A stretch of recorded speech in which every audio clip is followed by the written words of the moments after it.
আসসালামু আলাইকুম। এখন দেখবেন সংবাদ শিরোনাম। শেখ হাসিনাকে ফেরত চেয়ে বাংলাদেশের চিঠির উত্তর দেয়নি ভারত, অনুরোধ পর্যালোচনা করা হচ্ছে জানালো দিল্লি। মানবতা বিরোধী অপরাধে শেখ হাসিনার মৃত্যুদণ্ডের পূর্ণাঙ্গ রায় প্রকাশ, প্লট দুর্নীতি মামলার রায় কাল, ব্যাংকে গচ্ছিত স্বর্ণের বৈধতা খতিয়ে দেখছে দুদক। বাউলদের উপর হামলার ঘটনায় বিএনপি মহাসচিবের নিন্দা, বিগত দিনে দেশে হরিলুট চলেছে অভিযোগ আমির খসরুর। 64 জেলায় এসপি পদায়নের প্রজ্ঞাপন, ওসিদেরও নিয়োগ হবে লটারিতে। একই দিনে নির্বাচন ও গণভোটের লক্ষ্যে মক ভোটিং করবে ইসি। আগুনে পোড়া করাইল বস্তিতে খাবার আর পানির সংকট, অজানা ভবিষ্যতের শঙ্কায় বাসিন্দারা, ঘুরে দাঁড়াতে সহায়তা কামনা। এতক্ষণ শুনছিলেন সংবাদ শিরোনাম, এখন দেখবেন বিস্তারিত। দণ্ডপ্রাপ্ত সাবেক প্রধানমন্ত্রী শেখ হাসিনাকে ফেরত চেয়ে রায়ের পর দিল্লিকে লেখা চিঠির এখনও কোনো জবাব পায়নি ঢাকা। পররাষ্ট্র উপদেষ্টা বলেছেন, বছর পার হলেও এই ইস্যুতে প্রথম চিঠির জবাবই দেয়নি ভারত, তাই এবারের চিঠির জবাব এক সপ্তাহের মধ্যে আসবে। সরকার তা প্রত্যাশাও করে না। জানালেন, অংশগ্রহণমূলক নির্বাচন নিয়ে পশ্চিমাদের কোনো চাপে নেই পররাষ্ট্র মন্ত্রণালয়। মানবতা বিরোধী অপরাধ প্রমাণিত হওয়ায় সাবেক প্রধানমন্ত্রী শেখ হাসিনাকে গত 17 নভেম্বর মৃত্যুদণ্ড দেয় আন্তর্জাতিক অপরাধ ট্রাইব্যুনাল। রায় ঘোষণার 3 দিন পর দণ্ডিত আসামিকে ফেরত চেয়ে ভারতকে কূটনৈতিক চিঠি পাঠায় বাংলাদেশ। দিল্লিতে বাংলাদেশ হাই কমিশন দেশটির পররাষ্ট্র মন্ত্রণালয়ে এই চিঠি পৌঁছে দেয়। সেই চিঠির কি জবাব আসলো দিল্লি থেকে? আমাদের মিশনের মাধ্যমে ওদের পররাষ্ট্র মন্ত্রণালয়ে দেওয়া হয়েছে, কোনো উত্তর আসেনি। এত তাড়াতাড়ি উত্তর আশাও করি না আমরা। আমি তো আগের চিঠিতে উত্তর পাইনি একেবারে, কাজে এটা একেবারে কালকে আমাকে এই এক সপ্তাহের মধ্যে উত্তর দিয়ে দেবে এটা আমি প্রত্যাশা করি না। তবে আমরা আশা করি যে এটার উত্তর আমরা পাবো।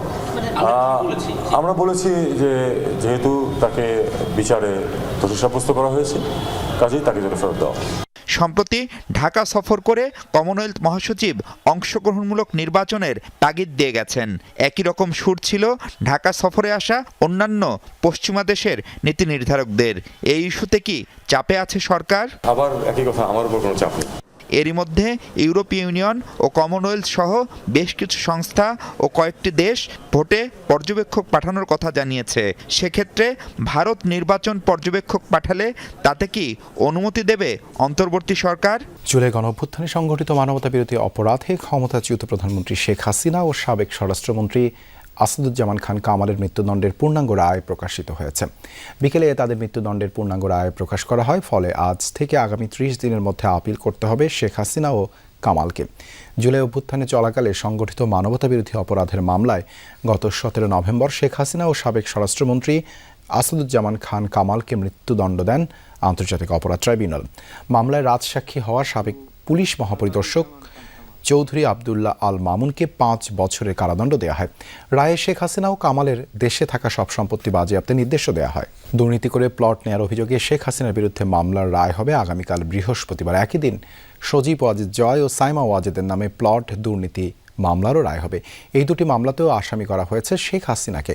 অভিযোগে বলা হয়েছে, ক্ষমতার অপব্যবহার করে পূর্বাঞ্চলের নতুন শহরে প্রকল্পে প্লট নেন তারা। দুদকের আইনজীবী বলেছেন, সাবেক প্রধানমন্ত্রী রাজুকের আইন অমান্য করেছেন। ঢাকায় একখণ্ড জমি সবারই আকাঙ্ক্ষা, কিন্তু সাধ্য আর লটারি ভাগ্য না কুলোনোয় আজীবনই ভাড়াটিয়া বা ভূমিহীন হয়ে থাকেন কোটি ঢাকাবাসী। শেখ হাসিনা যে প্লটটি দুর্নীতি করে নিয়েছেন বলে মামলা, সেটি এই পূর্বাচলে কূটনৈতিক জোনের 27 নম্বর সেক্টরে 203 নম্বর সড়কে, প্লট নম্বর 9।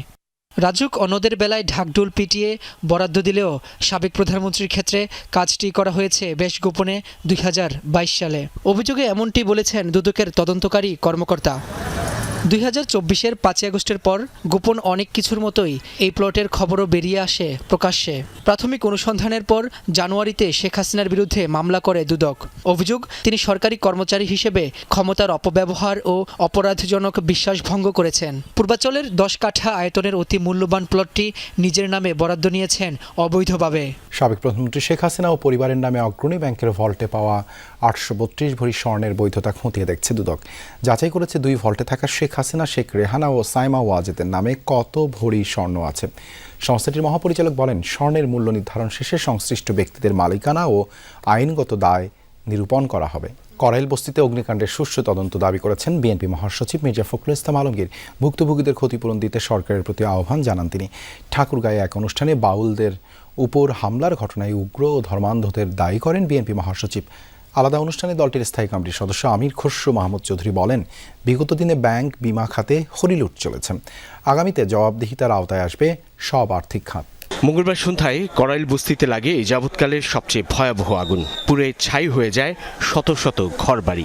আগুনের ভয়াবহতায় নিঃস্ব, বাস্তুহারা, হতদরিদ্র বস্তিবাসী। বুধবার দুপুরে ঠাকুরগাঁও জেলা বিএনপির নতুন কার্যালয় উদ্বোধন করেন বিএনপি মহাসচিব মির্জা ফখরুল ইসলাম আলমগীর। এ সময় অগ্নিকাণ্ডের জন্য নির্বাপন ব্যবস্থার অভাব আর আইনের সঠিক প্রয়োগ না থাকাকে দায়ী করেন।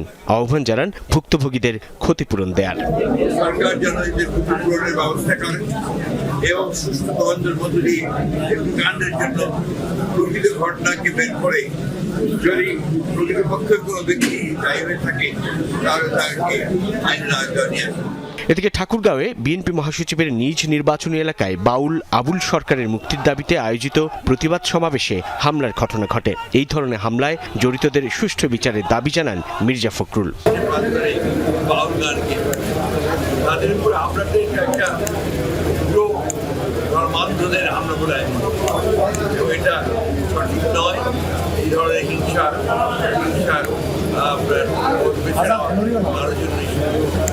এদিকে রাজধানীর ডিপ্লোমা ইঞ্জিনিয়ার্স ইনস্টিটিউশন মিলনায়তনে এক অনুষ্ঠানে বিএনপি নেতা আমির খসরু মাহমুদ চৌধুরী বলেন, তার দল ক্ষমতায় এলে বিমা, ব্যাংক খাতে বড় ধরনের সংস্কার আনা হবে।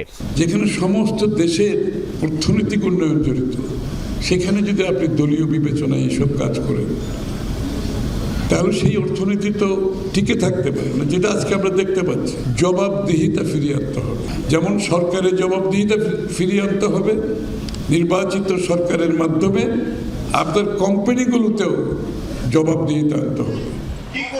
সকালে নয়াপল্টনে ভাসান মিলনায়তনে বিএনপি চেয়ারপারসন খালেদা জিয়ার রোগ মুক্তি ও সুস্থতা কামনায় মহিলা দল আয়োজিত দোয়া মাহফিলে যোগ দেন সিনিয়র যুগ্ম মহাসচিব রিজভী আহমেদ। অগ্রণী ব্যাংকের ভোল্টে 832 ভরি সোনা শেখ হাসিনা 2টি ভোল্টে কত বড় চোর হতে পারে? ও পালাবে না কেন? ও তো জানে যে চোর। যারা চুরি করেছে, হরিলুট করেছে, কিন্তু এই জাতিকে এখন নিজের পায়ে দাঁড় করানোর জন্য যে মন্ত্রণা, সেই মন্ত্রণা আপনাকে দিয়ে দেশ থেকে গড়ে তোলা উচিত। প্রথমবারের মতো পুলিশ সুপার পদে পদায়ন হলো লটারির মাধ্যমে। জাতীয় নির্বাচন সামনে রেখে বিভিন্ন জেলায় নতুন এসপিদের পদায়ন করে জারি করা হয়েছে প্রজ্ঞাপনও। তবে পদায়ন নীতিমালার বাইরে এই পদ্ধতিতে এসপি নিয়োগ নিয়ে সমালোচনা আছে। সাবেক আইজিপি ডক্টর এনামুল হক বলেছেন, এভাবে সঠিক ব্যক্তিকে সঠিক স্থানে পদায়ন করা কঠিন। তবে স্বরাষ্ট্র উপদেষ্টা বলছেন, মেধাবীদের তালিকা করে সেখান থেকেই এসপি পদে নিয়োগ দেওয়া হয়েছে। ফেব্রুয়ারির প্রথম ভাগে জাতীয় নির্বাচন। এই নির্বাচনের সবচেয়ে বড় চ্যালেঞ্জ আইন শৃঙ্খলা নিয়ন্ত্রণে রাখা, আর জেলায় জেলায় এর নেতৃত্ব দিবেন এসপি বা পুলিশ সুপাররা। তবে নির্বাচনকালীন সময়ে এসপি হিসেবে কারা দায়িত্ব পালন করবেন, এ নিয়ে প্রধান দুই রাজনৈতিক দল বিএনপি ও জামায়াতের মধ্যে টানাপোড়েন আছে। এ অবস্থায় অন্তর্বর্তী সরকার এসপি নিয়োগে ব্যতিক্রমী নজির স্থাপন করল।